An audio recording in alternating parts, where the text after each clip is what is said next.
I'm Nat Prentice, and this is the voice of Putnam County business. And making her co-hosting debut today is our producer and the Putnam County Business Council founding chairwoman, Jennifer Maher. Jen, it's a lovely having you here. We normally look across the aisle and see your beautiful face, but now you're Right close, here. and you have a really, this is a perfect place for you to be because you know our guest He's well, best friends. and no one would introduce him better than you. So would you be good enough to introduce our guest today? Oh my gosh. Did you fill out the actual? So I'm gonna end up screwing up his introduction, and then he's gonna be mad at me, but I'm gonna do it and then you're gonna fix it. How about that? All right. All right. If there's any fixing, Ed and I can do it. Sure. Okay. So we have with us today the amazing Ed Santalone. Ed has been a Carmel resident, I think probably about 20 years. 26 years. He is an entrepreneur. He's a retired corporate professional. Now has ventured out into all different kind of businesses, including the building that we are hosting this podcast from, the Promenade on 6 in Carmel, which literally, I will tell you this real quick because it kind of tells you about Ed in a little nice little package. When I was in real estate and I met Ed first, he was literally looking for projects that would make Carmel a better place. He wanted to buy first he wanted a town pool, like he had all these things. And so I hadn't spoken or seen him in like 3 or 4 years, but we had gone on this little journey of trying to find some buildings 4 years prior. And then during the pandemic, he found a building that he was interested in and we're sitting in it. But the beautiful thing was like, we hadn't really even been in contact, but yet he still reached out to me, and then we went on this crazy journey here at the Promenade on 6 together, and we've become really, really good friends through the process. So welcome, Ed. Terrific. Terrific to have you. Thank you. Anything to add? She's right. She's right. We have mutual friend. Michelle, no, Ishel. Ishel. Geez, yeah, he's my old neighbor. And yeah, that's when we met, looking at see if we could do something for a town pool. Yeah. Yeah, then she was, when I needed real estate, she was good. I knew she was good, so well done. A civic-minded entrepreneur.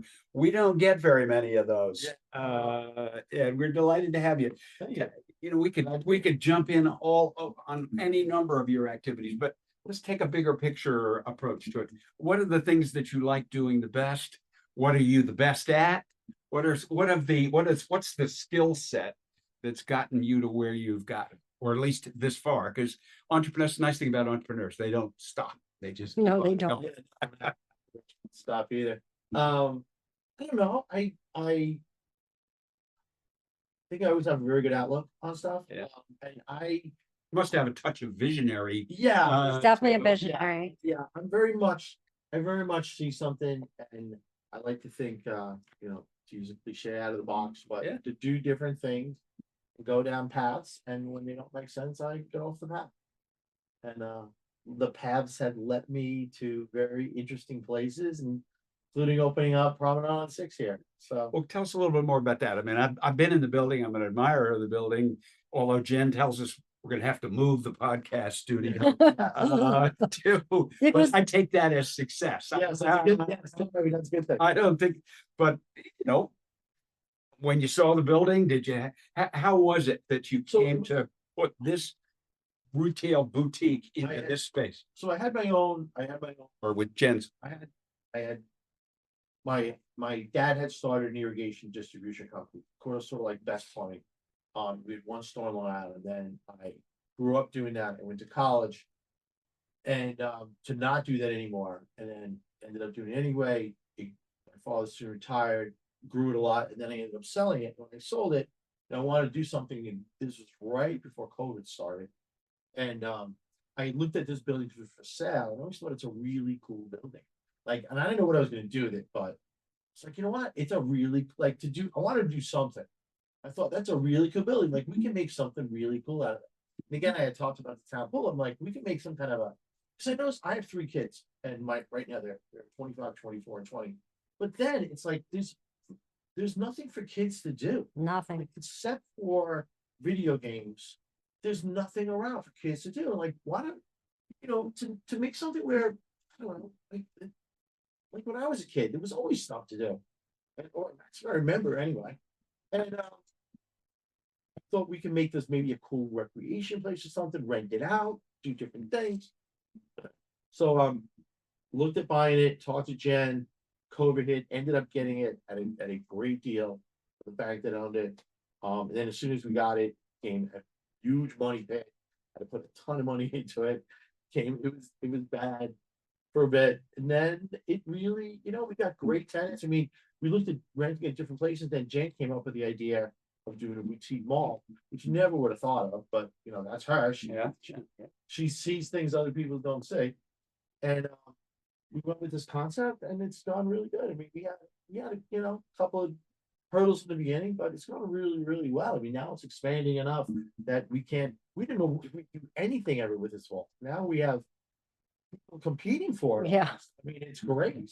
It's the sexy green. It's Yeah, the that's- sexy yeah. green.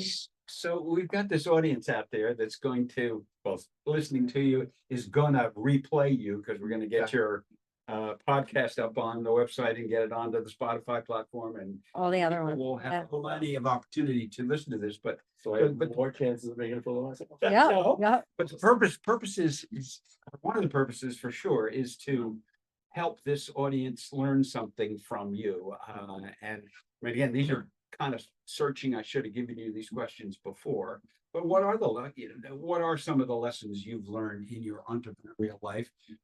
If there's something about this whole process, I mean, maybe just stick with it. I mean, what are the lessons that an entrepreneur can take away from your experience? I would say I always felt that, so by the time I sold the company I had was 250 employees. And I always felt 215, and there used to be two. Yeah, exactly. And my feeling was always they're my customers. My employees are my customers. And if I kept my employees happy, they would keep my real customers happy. And if my employees are happy, they treat my customers well. My customers were treated well, they buy more, which would make me happy. So That's good for so my emphasis was they have to be treated right, from the most important guy to what you think might be the least important guy. Excuse me, Yeah. they're the most important. So like when we would do, we would sell mostly to contractors. And so a contractor calls us up, like Best Plumbing, right? Contractor calls us up saying, I need this delivered. Okay, we'll have it out to you this afternoon. So now I'm running the business. I have these people, right? So they're not directly talking to me. They're talking to a sales guy or a carrier. And those are important people. And they then give it to somebody else to pull the order. Then that other person gives it to a driver, and the driver goes and delivers the order. Out of that whole chain, the one who's making the least amount of money is the driver. The one that has the least amount of experience is the driver. But he's the last person to touch the sound. Yeah. He's the last person the customer sees. So if he's in a bad mood and he drops it off, it doesn't matter if it's the right price, if it's the right product, if everything's gone well along the way. If he's in a bad mood when he drops that off, that kills the whole thing. Yeah. And he's the one that's making the least amount and has the least amount of experience. That's like the most important guy in the system. Yeah. And that's what nobody sees. People see that is The least least important. It's just that driver. it's really the most important. Yeah, I Yeah. can see it. Agreed. There's a great lesson. Thanks. Thanks. Well, tell us some other, I mean, what's next? Or what, is there anything that you haven't done yet that you want to do, or will it just come to you that day that you're walking by? Yeah, I mean, people come to me all the time with ideas of, I want to go into this business. What do you think? And I'm always, offer something. And some things I look at, some things I don't. I've had many people come to me say, what, do you want to see if they want to invest in them or whatever. And every person I've ever said, do you want to invest in this kind of business? So, okay, give me a 1-page written business plan on what you want to do. And so see if it makes sense. Nobody's ever done. Because it's been at least 2 pages. Yeah, but if you can't write a 1-page business plan Yeah. on what you think, on what your vision is, how are they investing? Makes no sense. You know, so I look at different things. I mean, I started going back to school. I'm getting a master's degree. What I'm gonna do after that, I don't know. Yeah, that's right. We couldn't get you Well, on the show because you were studying most of the time. I travel a lot. You know, I just got back from a 10-day whitewater rafting trip in the Grand Canyon. Yeah, of course. well, plus he's gotten into other businesses. So what other businesses are Yeah, you so- involved with now? So I'm a franchise owner for this company, Canine Resorts, they're a luxury dog boarding company. Emphasis on the luxury, right? Luxury, yes, yes. In our luxury suite, it's an 8x6 pen that includes room, actually, a glass room. That includes a couch, a TV, and a crystal chandelier, because we are all about luxury. Listen, there are dogs in Cold Spring that need your services because they have Gucci boots on. There you go. We are all Gucci boots. we don't anything dogs don't like. We don't do grooming. We just do stuff that the dogs like. We want dogs to be happy. But this is a franchise operation. Yeah, right? it's a yeah. We have them open in LA, Chicago, Virginia, Florida. They're based in New Jersey. The franchisor is based in New Jersey. But Yeah. yeah, it's going really good. And then I'm part owner of a concrete company in Stamford, Connecticut. Then there's the boutique mall here. And I'm always looking to do something next. So- My son owns a store here, a convenience store here at the Promenade. And so there's always something going on. So I know the business is part of the group. yeah, what the store Julia's in right now. Yes, I'm kidding, man. It is Promenade, Lotto and snacks, but they don't sell Lotto. Right. You were gonna say. No, so this will be a little interesting thing, because Ed always calls it a mall. And this was one of our first fights ever Yes. was about this. And it's just an interesting shift in today's world. So when they basically gave me carte blanche here, like, go ahead, what do you want to do, Jen? And that's back when Jen was always right. That was the theory. So I had visited this amazing place in Pennsylvania, and then I made Ed go visit it. He came back and he hated it. He's like, I don't like this. Why are we doing this? All right, whatever. Jen's always right. Jen's always right. So we're gonna do it. Jen drives a pretty hard bargain. Yeah. But for some reason, Ed walked out of his head thinking retail. I was never thinking retail because I like to shop, and I have a pretty good feel for what's going on with malls. I was also a commercial broker, and I knew retail was not the way to go. Really having like mixed use in a sense, where you have office and you have medical and you have retail and you have art and you have like that mix. That was the vision I always had. But we were a little ahead of our time here in Carmel, and it was rough getting the tenants in the beginning. And so we did end up going a little heavier on retail and so on and so forth. But this is still one of the things to educate people about what Promenade on 6 is. It's really like a small business hub. And what it's turned into because of the generosity of the landlords, there's other owners involved. Because of their generosity, this has turned into something that the Economic Development Corporation and the IDA have been talking about and wanting to do for a long time. This is kind of like an incubator where businesses, it's an affordable rent. They come here and they grow. Hopefully we can expand. That's why we're losing the vault, because the salon is expanding into this space. But so it's funny, but we ended up backing into exactly what Ed always wanted, something that was going to support the community. And, so it's not the kids, but it is the business community. Businesses have come through here. Some have not made it, which is part of the statistics, right? I think it's over 40-something% of businesses do not make it past the first year. So that gets started. But now there is a place that's affordable with great visibility, with built-in, With great parking lots and. yeah, because who comes to see Julia is now going to go check out Kelly, is going to check out, Rosie and Kate. But it's not a mall. I said all of that just to say, it's not a mall. I'm wrong. Ed's wrong. And you know what? Jed's right. And I've neglected to mention my partners, Mike Shintano, that is there. Mike was my college roommate. And none of this gonna happen. Long time Carmel. I No. No, Jersey. Jersey guy. Grew up in Long Island, lives in Jersey. Yeah, I grew up in Long Island. Yeah, so, and he couldn't done this without him. He takes care of all the books, and without him, this kid not, okay? And he's like calmer and adds a little more like driven and passionate. So they make, Good yeah, combo. they make a great, they do make a great combo, That's the normal one. He's the- which is pretty oops, effed up to say. Yeah, Sorry, Mike, love you. So Ed, one of the other things that we try to do and Jen got this tradition going. In the Putnam County Business Council is be an advocate for our members and help them understand what's going on around the business community in the legislative front and in the infrastructural front. You're a good observer. What needs to happen? What are you pounding on the elected officials about? Are there things that this place is missing that could make it great?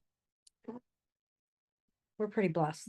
Yeah, no, I mean, like, I'm really, I've been in this town 26 years now, and I'm really happy that I've raised my kids here. Like, this is an amazing town. We're an hour and a half away from the greatest city in the world, yet they don't have to deal with they can do it if they get involved in it if they want, but they don't have to. And the ruralness of, I mean, it's run well. There's really nothing I could say, I mean, there's always just, right? We're used to town hall. Yeah. Other than that, Yeah. I mean, it's like, So what are the problems with town pools? There must be. Is it insurance? Is it? I'm sure it's, I mean, I would assume.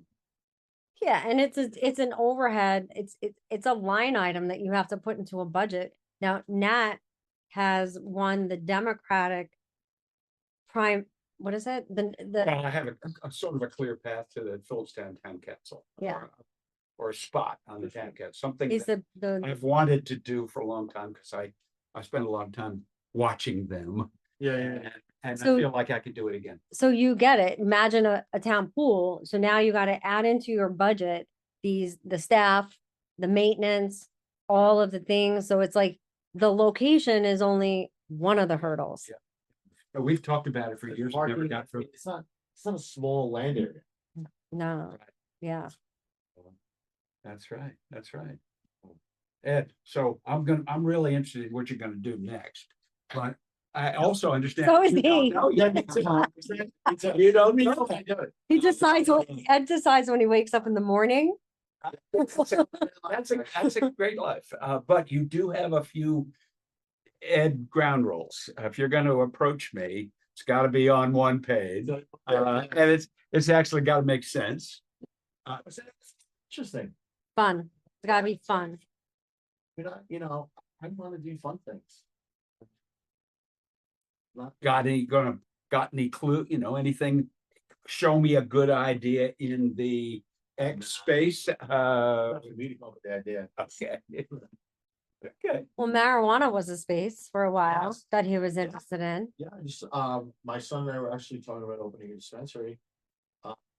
And then we took classes at SUNY's Columbia Green campus, and they have degrees, they have micro credentials you can get in cannabis management. Took it, and I just think, while I think it's a good industry, I think New York State is screwed up. so Yeah, badly yeah. that it's just a mess. screwed it up because too many rules or Too many rules, too many much changing jurisdictions. rules, too many changing rules. It's been to court many times about what the rules are, what the rules mean. The people that the governor, both of them, Cuomo and Hochul, have put in charge of it, have had to resign because of improprieties. Yeah. I mean, it's the whole thing, they're getting the wrong people that are doing the wrong things, and the rules to me don't make sense, and I don't know that it's an industry in New York that can be profitable. I think it's gotten better. We just had Danielle, I can't think of her last name, Copiano or something like that, Yeah. very Italian. who owns Hudson Valley Hemp, which is just CBD or CBN, CBG, everything but the THC, in Mayapack. I know for somebody like her that's established a business and it really is more clientele coming in for pain and for that kind of relief. If she can get that additional license, obviously that's gonna really help her and increase her profit. But I would agree that like even and listen, I believe everybody deserves a second chance, but they even made the decision to give the licensing first to people with past criminal history in marijuana, which is it's just not a good. Marijuana rated. You go first. Front of the line. No, but how about that's great. But they should have to have business acumen. They should have to have capital. They should have to have, certifications, accreditations, like just all of it, the way that they went about it. And then what was able to happen was this Delta 9 is like a THC that can be done kind of like legally. So everybody was selling it without a license. Yeah. You can't do that in Colorado. You can't do that. So how that happened or why that happened? They encouraged a lot of farmers to grow cannabis and then they were gonna sell it to these distributors that were the social equity, a lot of social equity, some not, whoever, whatever, Yeah, whoever could. yeah. And because they were supposed to include the veterans in that bill, and they didn't, so the veterans sued, so they put everything on the back burner, so now they encourage farmers to grow cannabis, yet they could nobody legally sell it to. They had to sell it to people in New York State, and they could get a license, Yeah. so it's just a big cluster. Yeah. Cannabis, no, but, No, for now. I mean, honestly, I was thinking about Ed all week as I've been in Cold Spring because about what Cold Spring might need. yes, Cold Spring would Yeah, a dispensary. I think the industry is a good industry. I just think New York State screwed it up. Yeah, but if it comes around, Cold Spring would be an amazing place. But first, we'd have to get Putnam County to get their head out of their butt and to reverse the moratorium that they put in place. That, I mean, that you can't sell it here. You can't open a dispensary in Putnam County. They squashed it. That's right. And We once you want do, right on the that's, border of Denver. yeah. And Mohegan Lake. Yeah. And Mohegan Lake now. So all that sales tax, and if you go there at any of these places, there's a nonstop flow of people, and it's a variety of people. There are lots of people that look like you, Nat, going into there to get relief, to be able to relax, to be able to sleep. Yeah, it gives relief. Not everybody is. And everything, once it becomes a federal product, everything's gonna change all over again. Exactly. Because companies in California and Colorado come into New York State, which they can't now, because New York State can legislate what happens internally. They won't be able to do that. Everything's gonna change.